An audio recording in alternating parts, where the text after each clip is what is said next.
Other duties as assigned. How many of you see that on your job description? I have a big problem with that line because of the way that it is used to take advantage, to exploit people at work. Let's talk about it. Other duties are supposed to be temporary. It's not, okay, now your job has totally changed and it is what it is. Like we all know at work, sometimes you just got to step up. Things are busy or something happens. There's a shift in the staff and you have to cover for someone for a little bit of time. But it's not supposed to just be indefinite, that people can pile work on or completely change your role and there's not a conversation about that. This is why it's so important for you to really understand your role. If you don't understand your role, if you don't understand the core responsibilities of your job, the key functions and metrics you're supposed to meet, then how can you tell if something is no longer within the scope of your role? So you need to know that. And you need to think about what are some of the signs that now we're getting beyond, we're getting outside of my responsibilities here. If it's a one-time thing, like, okay, come on, let's be flexible at work, not a big deal. If it's recurring and indefinite asks and this now you're doing this, that's something that might be outside the scope, probably is.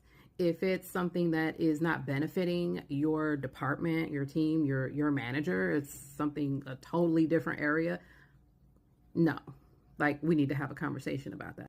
If it's not at all related to your job's responsibilities, like if the purpose is way off somewhere else, it's probably not within the scope. So you need to know that so that you can then advocate for yourself. You need to be documenting the asks, who's asking. It could be your own manager, okay? Your own manager is the culprit here.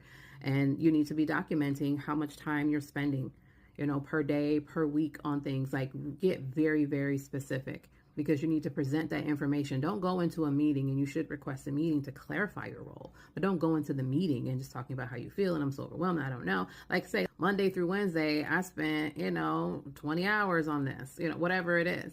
That you need that information to give to somebody. And so you say, you can ask, like, what do you need? What am I prioritizing? What am I supposed to be doing here? And what is changing? If things are changing, let's talk. Can we talk about my title? Can we talk about compensation? Or can we talk about removing some of these things that are new? Or if you want to keep doing those, maybe we remove some other things because perhaps these other things are not a priority anymore. You need to really speak up. You need to advocate for yourself, and you start with your manager. I would not recommend going first to HR. I don't recommend going first to HR for much.